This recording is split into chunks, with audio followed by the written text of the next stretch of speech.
He did not wear a scarlet coat, for blood and wine are red, and blood and wine were on his hands when they found him with the dead. The poor dead woman whom he loved and murdered in her bed. He walked amongst the trial men in a suit of shabby grey.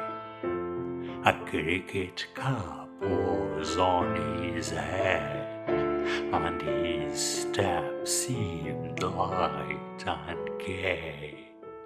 But I never saw a man who looked so wistfully at the day.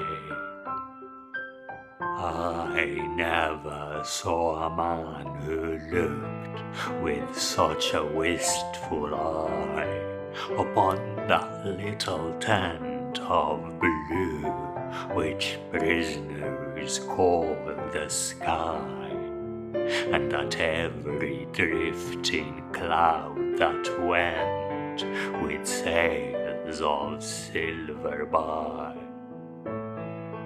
I walked with other souls in pain within another ring, and was wondering if the man had done a great or little thing, when a voice behind me whispered low, "That fellow's got to swing."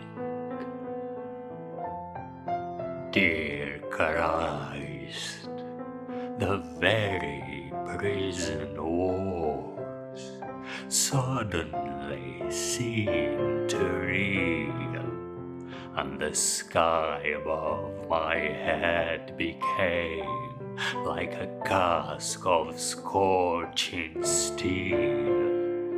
And though I was a soul in pain, my pain I could not feel. I only knew what haunted thought quickened his step, and why he looked upon the garish day with such a wistful eye. The man had killed the thing he loved, and so he had to die. Yet each man kills the thing he loves. By each let this be heard. Some do it with a bitter look, some with a flattering word. The coward does it with a kiss, the brave man with a sword. Some kill their love when they are young, and some when they are old. Some strangle with the hands of lust, some with the hands of gold. The kindest use a knife because the dead so soon grow cold. Some love too little, some too long, some sell and others buy. Some do the deed with many tears, and some without a sigh. For each man kills the thing he loves, yet each man does not die.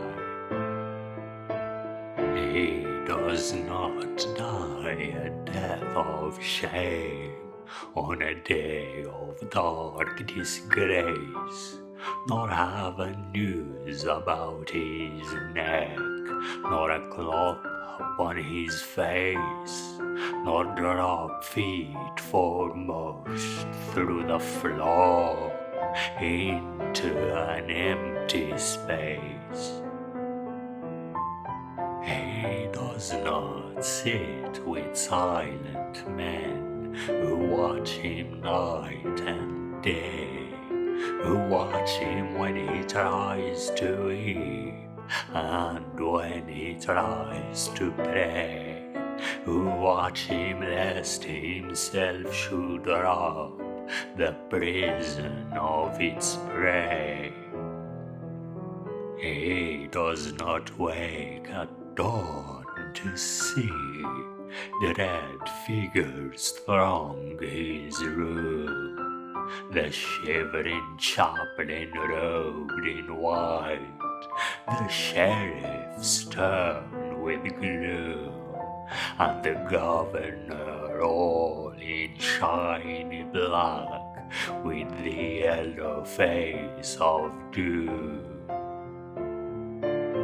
He does not rise in piteous haste to put on convict clothes, while some coarse-mouthed doctor gloats and notes each new and nerve-twitching pose, fingering a watch whose little ticks are like horrible hammer blows. He does not know that sickening thirst that sands one's throat before the hangman with his gardener's gloves slips through the padded door and binds one with 3 leathern thongs, that the throat may thirst no more. He does not bend his head to hear the burial office read, nor while the terror of his soul tells him he is not dead, cross his own coffin as he moves into the hideous shed. He does not stare upon the air through a little roof of glass. He does not pray with lips of clay for his agony to pass, nor feel upon his shuddering cheek the kiss of Caiaphas.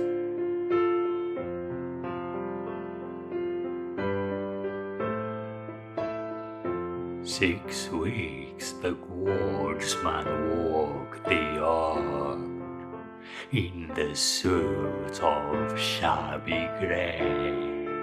His cricket cap was on his head, and his step seemed light and gay. But I never saw a man who looked so wistfully at the day. I never saw a man who looked with such a wistful eye upon that little tent of blue which prisoners call the sky, and at every wandering cloud that trailed its ravelled fleeces by. He did not wring his hands as do those witless men who dare to try to rear the challenging hope in the cave of black despair, He only looked upon the sun and drank the morning air. He did not wring his hands nor weep, nor did he pick or bite, but he drank the air as though it held some healthful anodyne. With open mouth he drank the sun as though it had been wine, and died all the souls in pain who tramped the other ring, forgot if we ourselves had done a great or little thing, and watched with gaze of dull amaze the man who had to swing.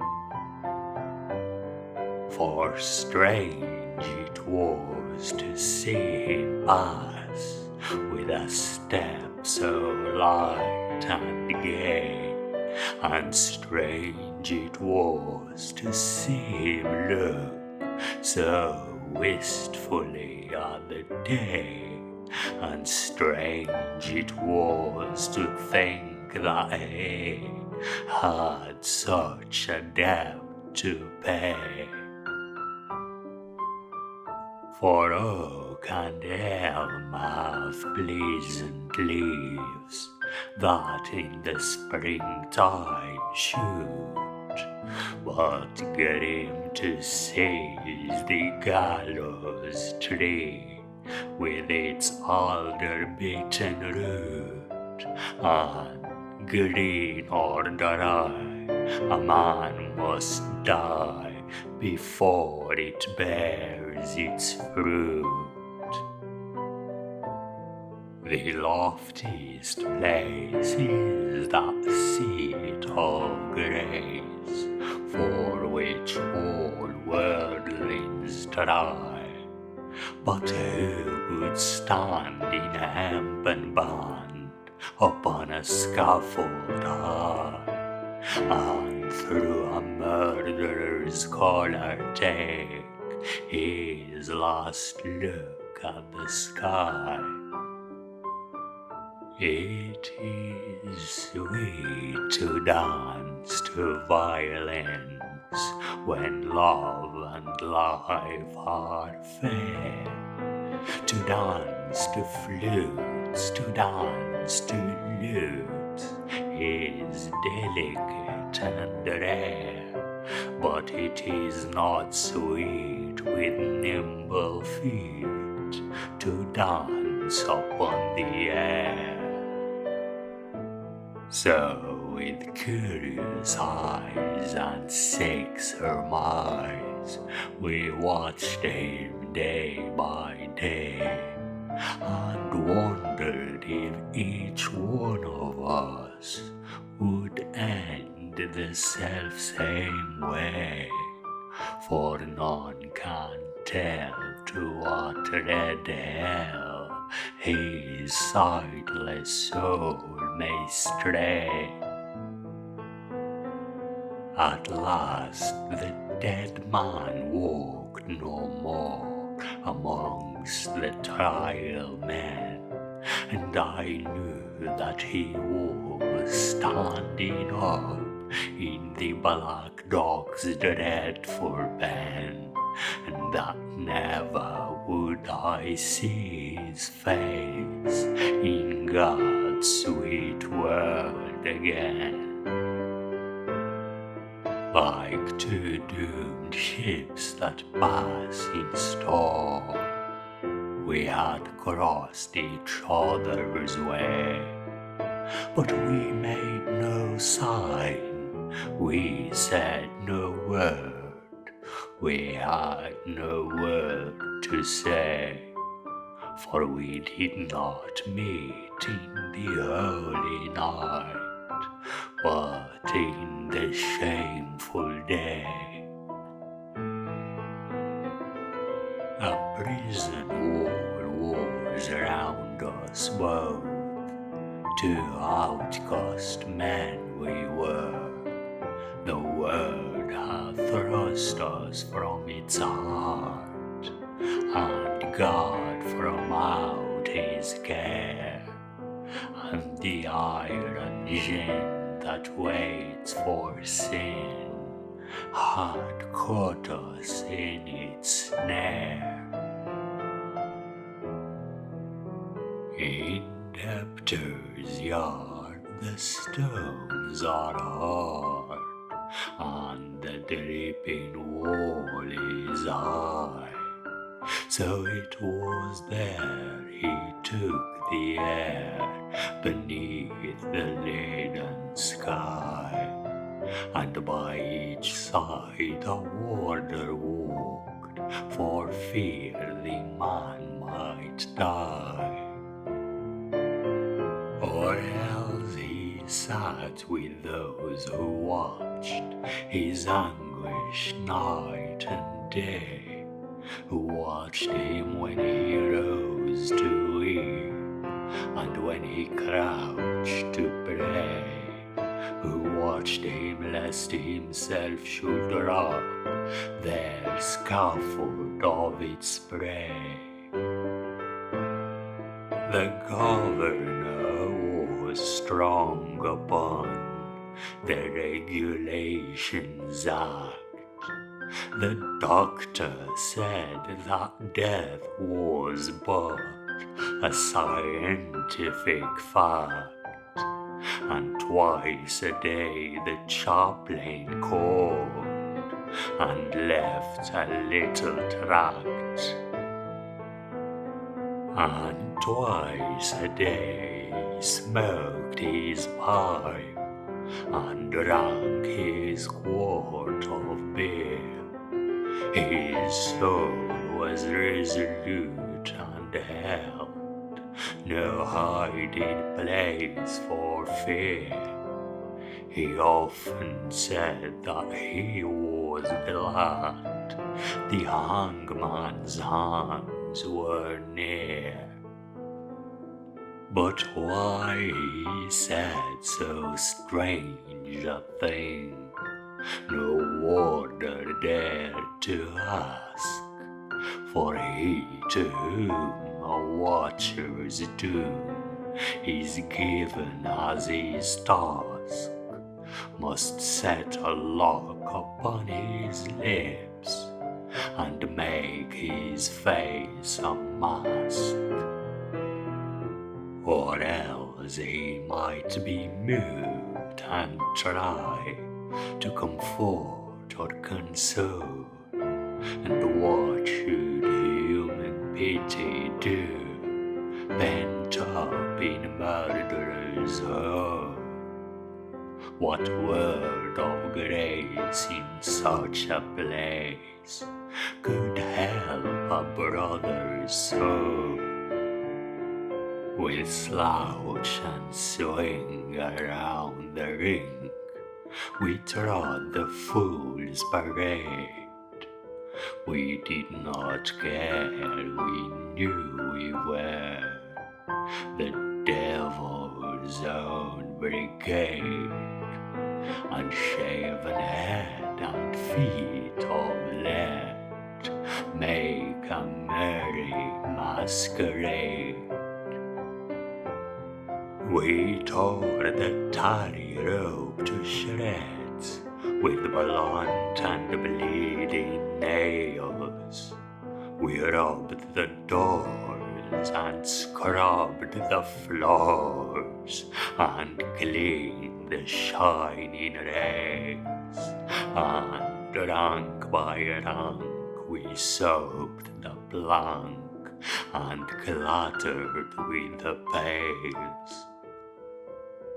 We soothed the sacks, we broke the stones, we turned the dusty drill, we banged the tins and boiled the hens, and sweated on the mill, but in the heart of every man, terror was lying still.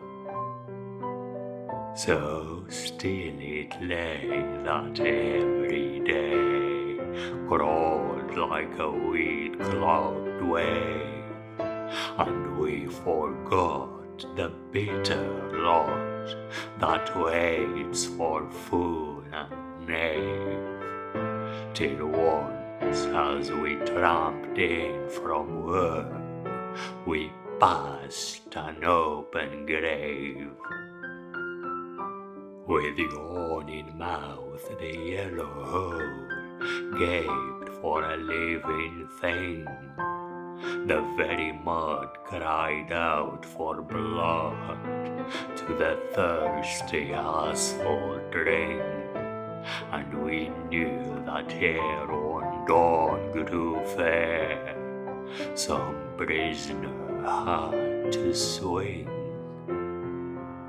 Right in we went with sole intent on death and dread and doom. The hangman with his little bag went shuffling through the gloom, and each man trembled as he crept into his numbered doom. That night the empty corridors were full of forms of fear, and up and down the iron town stole feet we could not hear, and through the bars that hide the stars white faces seemed to peer. He lay as one who lies and dreams in a pleasant meadowland. The watcher watched him as he slept, and could not understand how one could sleep so sweet a sleep, with the hangman close at hand.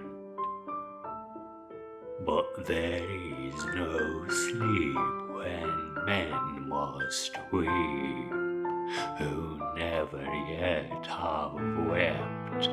So we, the fool, the fraud, the knave, that endless vigil kept, and through each brain on hands of pain another's terror crept. Alas, it is a fearful thing to feel another's guilt, for right within the soul of sin, pierced to its poisoned hilt, and as molten lead were the tears we shed, for the blood we had not spilt. The warders with their shows of felt crept by each padlocked door, and peeped and saw with eyes of awe grey figures on the floor, and wondered why men knelt to pray who never prayed before. All through the night we knelt and prayed, mad mourners of a cause. The troubled blooms of midnight were the blooms upon a horse, and bitter wine upon a sponge was the savour of remorse. The grey cock crew, the red cock crew, but never came the day, and crooked-shaped shapes of terror crouched in the corners where we lay, and each evil sprite that walks by night before us seemed to play. They glided past, they glided fast, like travelers through a mist. They marked the moon in a regadoon of delicate turn and twist, and with formal pace and loathsome grace, the phantoms kept their tryst. With mop and mow we saw them go, slim shadows hand in hand, about in ghostly rout. They trod a saraband, and damned grotesque made arabesque, like the wind upon the sand. With the pirouettes of marionettes, they tripped on pointed tread, but with flutes of fear they filled the air, as their grisly mask they led, and loud they sang, and long they sang, for they sang to wake the dead. Oh, they cried, the world is wide, but fettered limbs go lame, and once or twice to through the dice is a gentlemanly game. But he does not win who plays with sin in the secret house of shame. No things of air these antics were, that frolicked with such glee, to men whose lives were held in gyves, and whose feet might not go free. Ah, wounds of Christ, they were living things, most terrible to see. Around they waltzed and wound, some wielding smirking pairs, with the mincing step of a demi-rep. Some sidled up the stairs, and with subtle sneer and fawning leer, each helped us at our prayers. The morning wind began to moan, but still the night went on. Through its giant loom the web of gloom crept till each thread was spun, and as we prayed we grew afraid of the justice of the sun. The morning wind went wandering round the weeping prison wall, till like a wheel of turning steel we felt the minutes crawl. Oh, morning wind, what had we done to have such a seneschal? At last I saw the shadowed bars, like a lattice wrought in lead, move right across the whitewashed wall that faced my three-plank bed, and I knew that somewhere in the word God's dreadful dawn was red. At 6 o'clock we cleaned ourselves. At 7 all was still, but the sough and swing of a mighty wing the prison seemed to fill, for the Lord of Death with icy breath had entered in to kill. He did not pass in purple pomp, nor ride a moon-white steed. 3 yards of cord and a sliding board are all the gallows need. So with robe of shame the herald came to do the secret deed. We were as men who through a fen of filthy darkness grope. We did not dare to breathe a prayer or to give our anguish scope. Something was dead in each of us, and what was dead was hope. For man's grim justice goes its way, and will not swerve aside. It slays the weak, it slays the strong.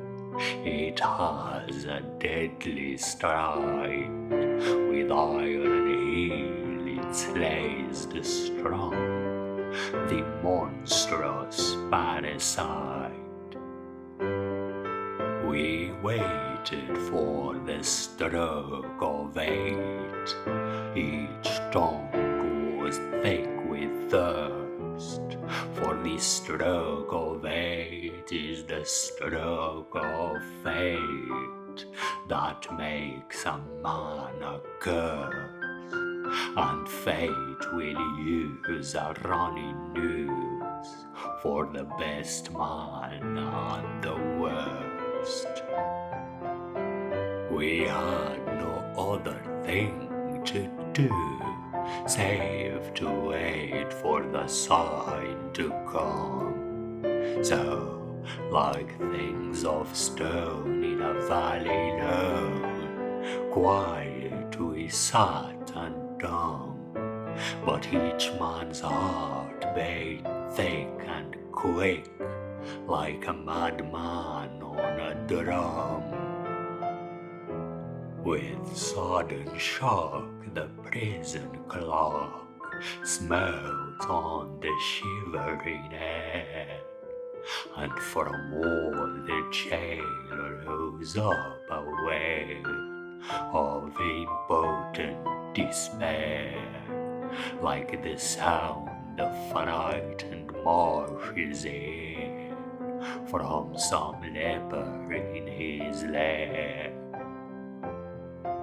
And as one sees most fearful things in the crystal of a dream, we saw the greasy hempen rope hooked to the blackened beam, and heard the prayer the hangman snared strangled into a scream.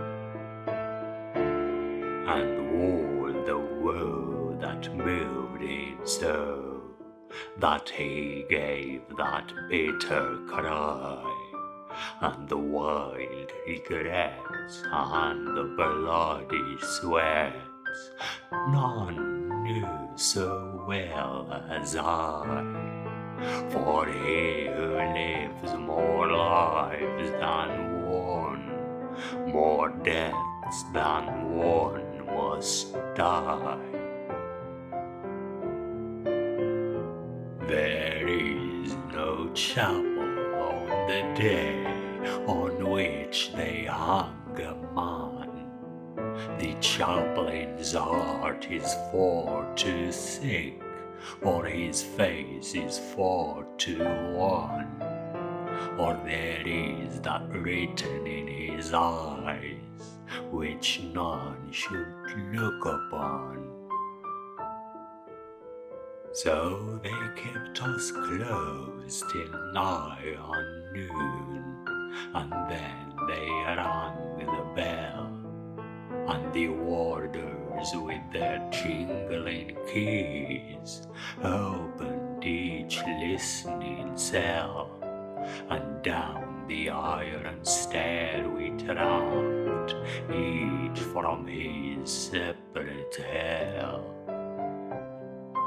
Out into God's sweet air we went, but not in wonted way, for this man's face was white with fear, and that man's face was grey, and I never saw sad men who looked so wistfully at the day. I never saw sad men who looked with such a wistful eye upon that little tent of blue we prisoners called the sky, and at every careless cloud that passed in happy freedom by. But there were those amongst us all who walked with downcast head, and knew that had each got his due, they should have died instead. He had but killed a thing that lived, whilst they had killed the dead. For he who sins a second time wakes a dead soul to pain, and draws it from its spotted shroud, and makes it bleed again, and makes it bleed great gouts of blood, and makes it bleed in vain. Like ape or clown in monstrous garb, with crooked arrows starved, silently we went round and round the slippery asphalt yard. Silently we went round and round, and no man spoke a word. Silently we went round and round, and through each hollow mind the memory of dreadful things rushed like a dreadful wind, and horror stalked before each man, and terror crept behind. The warders trotted up and down, and kept their herd of brute. Their uniforms were spick and span, and they wore their Sunday suits, but we knew the work they had been at by the quick climb on their boots. For where a grave had opened wide, there was no grave at all, only a stretch of mud and sand by the hideous prison wall, and a little heap of burning lime that the man should have his paw. For he has upon this wretched man, such as few men can claim. Deep down below a prison yard, naked for greater shame, he lies with fetters on each foot, wrapped in a sheet of flame. And all the while the burning lime eats flesh and bone away. It eats the brittle bone by night, and the soft flesh by day. It eats the flesh and bone by turns, but it eats the heart always. For 3 long years they will not sow, or root or seedling there. For 3 long years the unblessed spot will sterile be and bare, and look upon the wandering sky with unreproachful stare. They think a murderer's heart would taint each simple seed they sow. It is not true.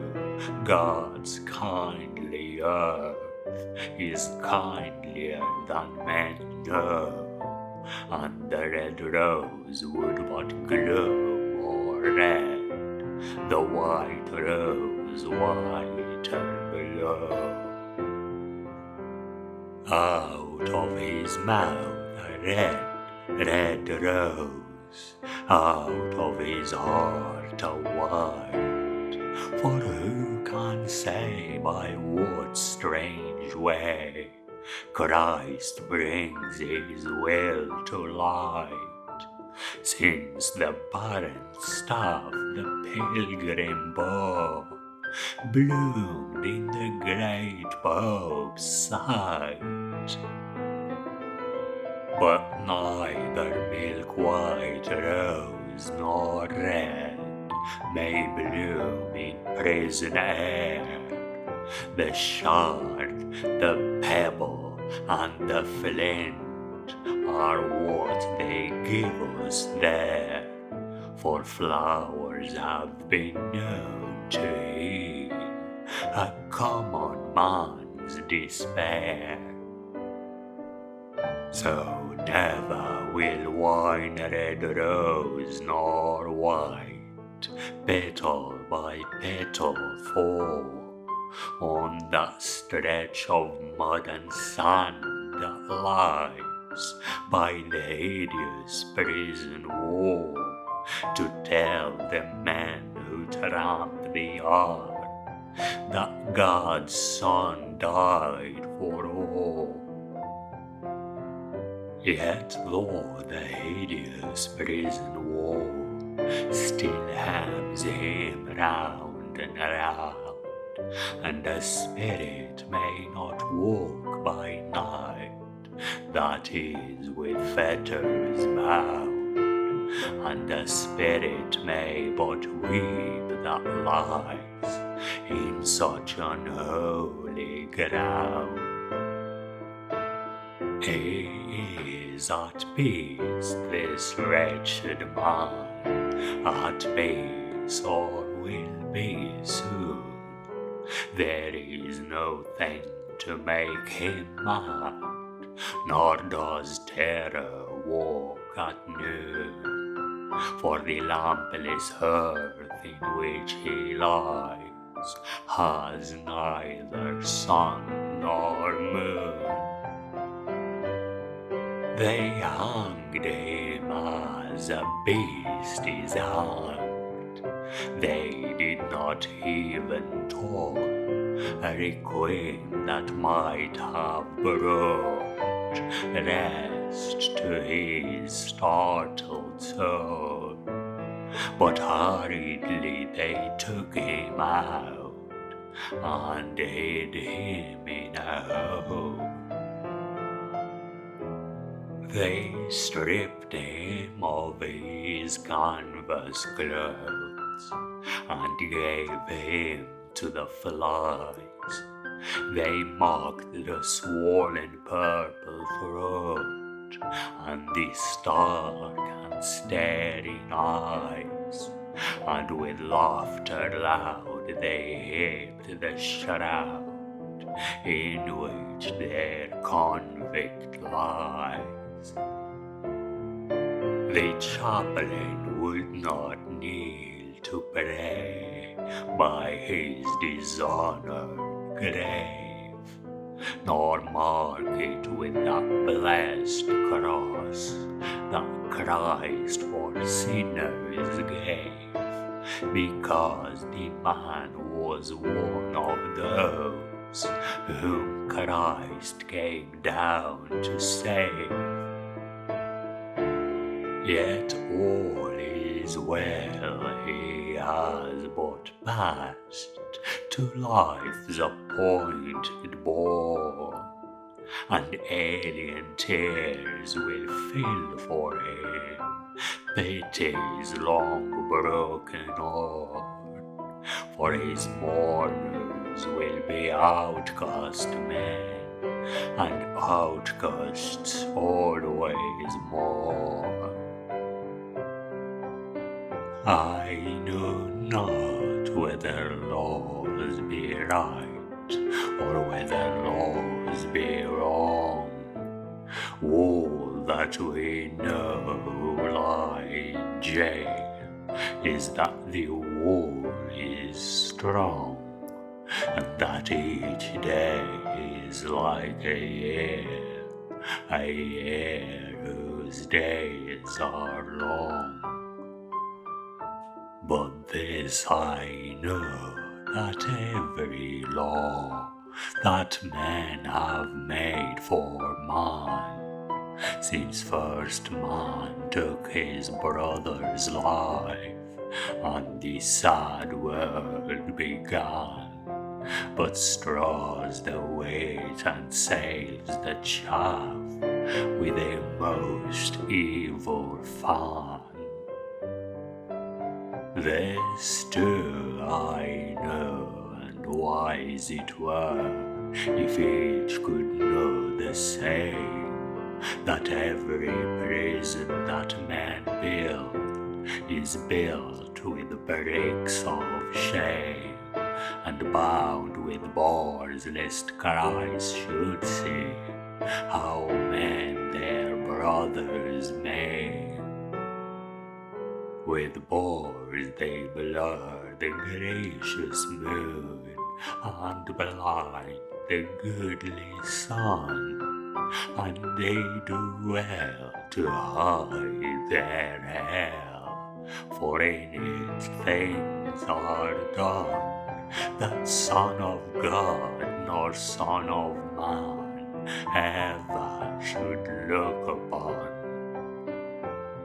The vilest deeds like poison weeds bloom well in prison air. It is only what is good in man that wastes and withers there.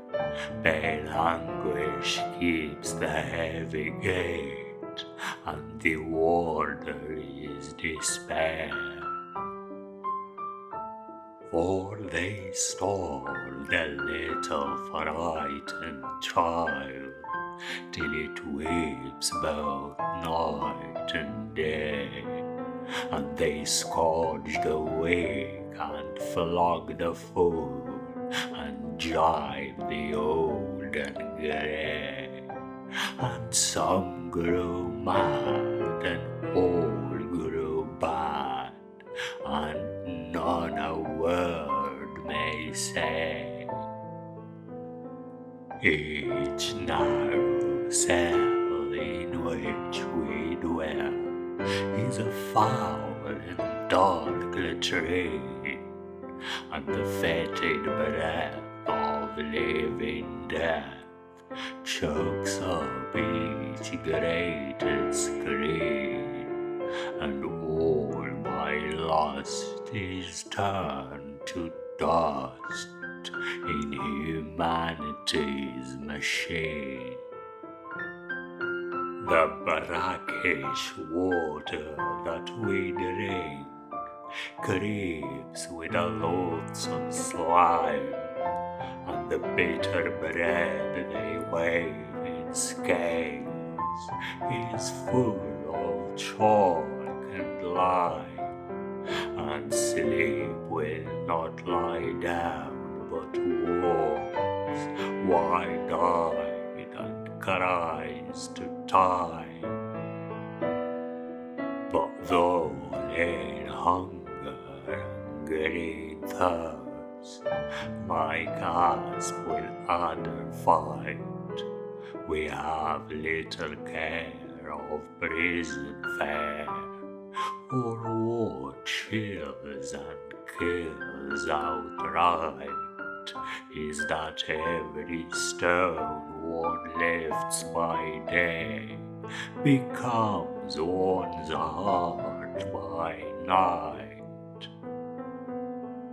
with midnight always in one's heart and twilight in one's cell. We turn the crank or tear the rope, each in his separate hell, and the silence is more awful far than the sound of a brazen bell. And never a human voice comes near to speak a gentle word, and the eye that watches through the door is pitiless and hard, and by all forgot we rot and rot, with soul and body marred. And thus we rust life's iron chain, degraded and alone, and some men curse and some men weep, and some men make no moan, but God's eternal laws are kind and break the heart of stone. And every human heart that breaks in prison cell or yard is as that broken box that gave its treasure to the Lord, and filled the unclean leper's house with the scent of costly start. Ah, happy they whose hearts can break, and peace of pardon win. How else may man make straight his plan, and cleanse his soul from sin? How else but through a broken heart may Lord Christ enter in? And he of this swollen purple throat, and these stark and staring eyes, waits for the holy hands that took the thief to paradise, and a broken and a contrite heart the Lord will not despise. The man in red who reads the law gave him 3 weeks of life, 3 little weeks in which to heal his soul of his soul's strife, and cleanse from every blot of blood the hand that held the knife, and with tears of blood he cleansed the hand that held the steel. For only blood can wipe out blood, and only tears can heal. And the crimson stain that was of Cain became Christ's snow-white seal. In Reading Gaol by Reading Town, there is a bit of shame, and in it lies a wretched man, eaten by teeth of flame. In a burning winding sheet he lies, and his grave has got no name. And there, till Christ called forth the dead, in silence let him lie. No need to waste the foolish tale, or heave the windy sigh. The man had killed the thing he loved, and so he had to die.